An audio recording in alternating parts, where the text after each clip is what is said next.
Hello, this is Professor Kuehn, and welcome back to my lectures on electricity, magnetism, and light. We're going to be concluding our discussion of John Tyndall, his lectures on light. We are in chapter 24 in A Student's Guide Through the Great Physics Text, volume 3. And in this chapter, what Tyndall is talking about is the scattering of light. So he begins on page 289 talking about kind of summarizing the undulatory or the wave theory of light and the power of the wave theory of light in explaining numerous kinds of phenomena. So what I'm going to do is I'm just going to read through part of this with you together and then and make comments here and there. And then we'll talk about the sections where he discusses the scattering of light off of the air and also off of artificial sky, as he calls it. So he says, I have taken this somewhat wide range over polarization itself and over the phenomena exhibited by crystals in polarized light in order to give you some notion of the firmness and completeness of the theory which grasps them all. Starting from the single assumption of transverse undulations, remember he's saying that the assumption is that light is a transverse wave as opposed to a longitudinal wave as advocated initially by Huygens. He says, we first of all determine the wavelength and find all the phenomena of color dependent on this element. So he's talking about, remember, when you pass light of different wavelengths through cross polarizers and through birefringent crystals of different thicknesses, you can extinguish different colors. That's something we talked about in my last lecture. The wavelengths may be determined in many independent ways. Newton virtually determined them when he measured the periods of his fits. The length of a fit is in fact that of a quarter of an undulation. So he's referring here to Newton's particle theory of light, where he believed that the particles of light are undergoing kind of fits or kind of expansions and contractions with a certain periodicity in order to try to explain some of the things that could better be explained by using the wave theory of light. He says Newton virtually determined them when he measured the periods of his fits. The length of a fit, in fact, is that of a quarter of an undulation. The wavelengths may be determined by diffraction at the edges of a slit, as in the appendix to these lectures. So we talked about when light goes through an aperture, one gets fringes of bright and dark regions, and by the spacing of those, one can determine the wavelength of the light passing through the aperture. From the fringes produced by refraction, and also by lines drawn with a diamond upon glass at measured distances asunder. So in that case, you've probably seen like the surface of a compact disc, like a CD that you put into a compact disc player. Because of the very fine scratches on the surface that are parallel to one another, when you reflect light off of it, it appears like a rainbow of color. And by looking at the scattering of the light off of this finely striated surface, one is able to determine the wavelength of light. Here he's talking about if you make the scratches with diamond, parallel scratches with diamond, one can do the same kind of thing. He goes on to say, with the wavelengths at our disposal, so understanding the wavelength of this wave of light, with the wavelengths at our disposal, we follow the ether into the most complicated cases of interaction between it and ordinary matter. The theory is equal to them all. It makes not a single new physical hypothesis, but out of its original stock of principles, it educes the counterparts of all that observation shows. It accounts for, explains, simplifies the most entangled cases, corrects known laws and facts, predicts and discloses unknown ones, becomes the guide of its former teacher, observation, and enlightened by mechanical conceptions, acquires an insight which pierces through shape and color to force and cause. So he's saying here, if we take seriously this wave theory of light, it provides an organizing principle that allows us to understand a very comprehensive set of experimental observations, and in fact, it can guide us into discovering new kinds of things. So it can, by adopting this wave theory of light, one can anticipate other kinds of effects that might happen. So he says it becomes the teacher, the guide of its former teacher, observation. And then he goes on to say, but while I have thus endeavored to illustrate before you the power of the undulatory theory as a solver of all the difficulties of optics, do I therefore wish you to close your eyes to any evidence that may arise against it? By no means. You may urge, and justly urge, that 100 years ago another theory was held by the most eminent men, and that, as the theory then held had to yield, the undulatory theory may have to yield also. This seems reasonable, but let us understand the precise value of the argument. In similar language, a person in the time of Newton, or even in our time, might reason thus. Hipparchus and Ptolemy and numbers of great men after them believed that the Earth was the center of the solar system. But this deep-set theoretic notion had to give way, and the theory of gravitation may, in its turn, have to give way also. This is just as reasonable as the first argument. Wherein consists the strength of the theory of gravitation? Solely in its competence to account for all the phenomena of the solar system. Wherein consists the strength of the theory of undulation? Solely in its competence to disentangle and explain phenomena a 100-fold more complex than those of the solar system. Accept, if you will, the skepticism of Mr. Mill, John Stuart Mill, regarding the undulatory theory. But if your skepticism be philosophical, it will wrap the theory of gravitation in the same or greater doubt. So notice what he's doing here. He's saying that the undulatory theory, though it explains many things, it is still a theory that might have to be revised or overthrown at some point. But that's no reason to reject it out of hand, he's saying, because if you reject theories out of hand because they might prove to be false, well, then you really should reject all theories, because all theories might prove to be false. So if you are, and apparently there was John Stuart Mill, a very famous philosopher at the time, was skeptical of the wave or undulatory theory of light, and he says, fine, I admit that you can be skeptical of it, but if you're going to be skeptical of the wave theory, perhaps you should also be skeptical of the gravitational theory of Newton, which presumably Sir John Stuart Mill was not. Okay, let's go on to some of the content now. He's talking about the blue of the sky. And here he talks about how one will notice that if you look up at the sky around noon, not directly at the sun, but in a region of the sky somewhat away from the sun, you'll notice that the sky is blue. This is obvious. And so people were wondering, why is the sky blue? Well, some people thought that just blue was the color of the sky. Blue is sort of contained in the sky, and that's why it's blue. And he's saying that's not in fact the case. How do we know that's not the case? Because as the sun goes down and you look at the sky around the sun, the sky appears sometimes orange and sometimes even red. So if you're going to say that the sky is blue just by nature of being blue, that's what the sky is, then it should not appear red or orange at different times. So there must be some other better explanation. And he explains it in terms of the scattering of light from the particles that are suspended in the sky, whether they be molecules or dust particles. And moreover, he's going to claim that the scattering of this light is he says, dichroic phenomena. That is, it depends on the color. So certain colors of light scatter more readily than other colors of light. This is sometimes called Rayleigh scattering, after the one Sir Rayleigh, I forget his first name, but he came up with an explanation, a mathematical description of the scattering of waves of light off of particles of different sizes, and showed that the strength of the scattering is inversely related to the wavelength of the light, specifically the wavelength to the fourth power. That's called Rayleigh scattering. And what that implies is that if you have very, very long wavelength light, then you have very little scattering. And if you have very short wavelength light, then you have far more scattering. And that is what accounts for the blueness of the sky, because if you have certain size, very tiny particles, and they preferentially scatter blue light, then the light that's scattered off those air molecules will primarily be blue, and the red will continue through. So let me draw a picture here.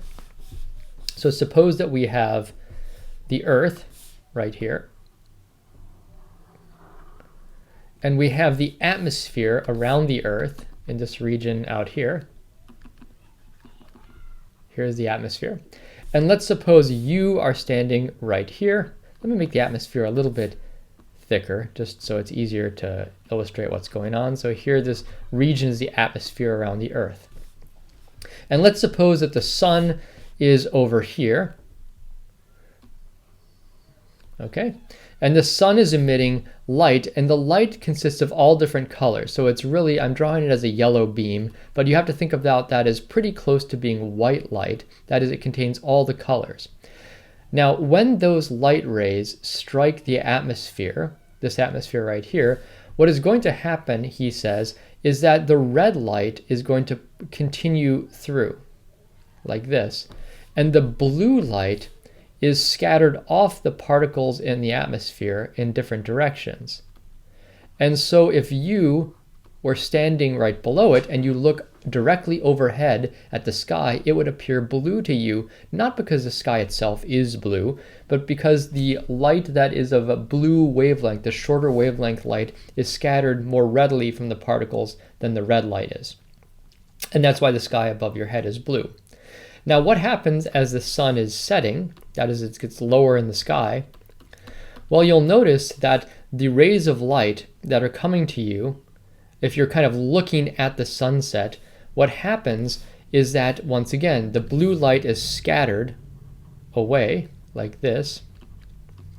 The blue light is scattered again, once again, and the red light primarily makes it through. And that is why the sky looks primarily red when you look over at the sunset. So how does he give, so it's one thing to say that the light that scatters off the particles is primarily blue light and the light that makes it through is primarily red, but why would this be? And what he does is he tries to give an example of this in the second paragraph on page 291. How does he explain this? He says, a broad cliff reflects an Atlantic roller as easily as a ripple produced by a seabird's wing. And in the presence of large reflecting surfaces, the existing differences of magnitude among the waves of ether may also disappear. But supposing the reflecting particles, instead of being very large, to be very small in comparison with the size of the waves. Then, instead of the whole wave being fronted and in great part thrown back, a small portion only is shivered off by the obstacle. Suppose then such minute foreign particles to be diffused in our atmosphere. Waves of all sizes impinge upon them, and at every collision a portion of the impinging wave is struck off. All the waves of the spectrum from the extreme red to the extreme violet are thus acted upon. But in what proportion will they be scattered?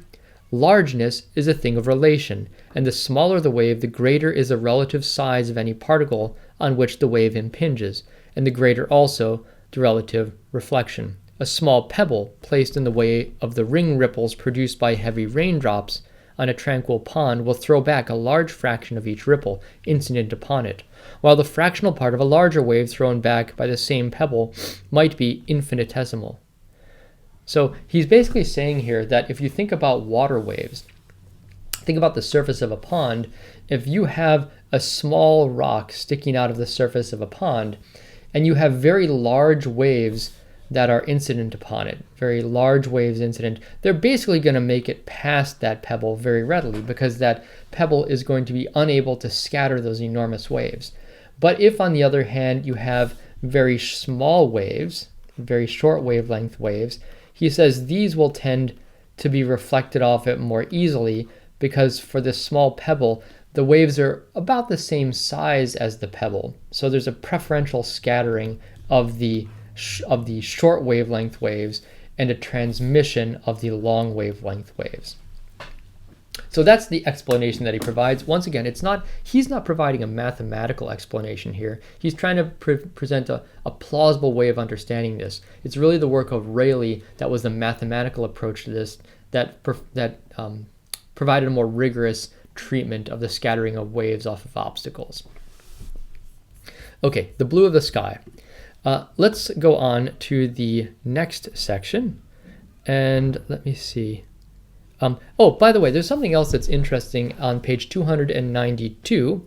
At the bottom of this section on the blue of the sky, he mentions that Helmholtz, you've read Helmholtz, Hermann von Helmholtz, you know, the conservation of energy guy. He says Helmholtz has irreverently disclosed the fact that a blue eye is simply a turbid medium. So what is he saying here?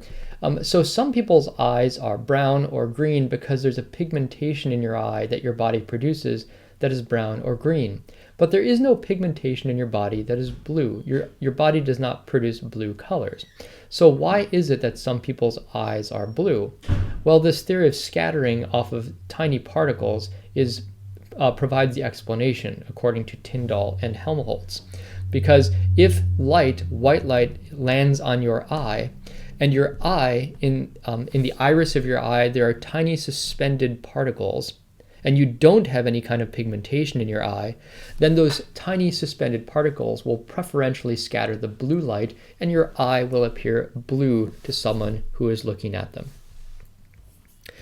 In the next section, on the artificial sky, he talks about a method to generate very tiny particles in a gas that is enclosed in a tube, and how one can illuminate this and make the gas in the tube that would ordinarily be invisible. If there are these tiny suspended particles, it can appear bright blue. He says, as bright azure as an Italian sky. Now, the final thing that he talks about is the polarization of skylight. And here he's talking about how the light that is scattered off of the particles in our sky not only is preferentially a certain color, but it also has a certain polarization. So let's talk about this for a moment. Tell you what, why don't I draw a picture? Now, how does Tyndall explain the polarization of the light from the sky? Well, let's suppose that we have, let me draw the Earth right here. And let's suppose that you are standing right here on the Earth. And let's consider the atmosphere above you. Here's the atmosphere. And let's suppose that the sun is kind of back over here. And the sunlight is traveling through the air. And let's consider a small portion of the sky, a small volume of the sky right here, that is being illuminated by this light. Now, as this light strikes this volume of fluid, what's going to happen? Well, because the light is a transverse wave, the sunlight is going to have both polarizations, a vertical polarization and a horizontal polarization. And if you consider a molecule that's in that region of the sky, that molecule is going to vibrate in response to the light, and it's going to be vibrating in the up and down direction and in the back and forth direction like that. Now, if you were to look up at that element of the sky, what would you see? Well, you would see light being produced by this vibration back and forth like this that is coming down to you, but you cannot see the vibration that is down toward you and up away from you, because that would have to produce compressional waves in the atmosphere in order for those waves to get to you. And light is not a compressional wave. So in other words, the skylight that is scattering, the sunlight that is scattering down to you is polarized in this orientation. So if you were to hold up a polarizing filter and you were to orient it in this direction, the light would come through it. But if you were to turn it 90 degrees and orient it in another direction, then you would not see any of that light that's scattering down toward you. So he's talking about how the polarization is perpendicular to the direction of the ray that is striking this element of atmosphere. So if the ray is traveling in this way, the polarization lies in a plane that is perpendicular to that.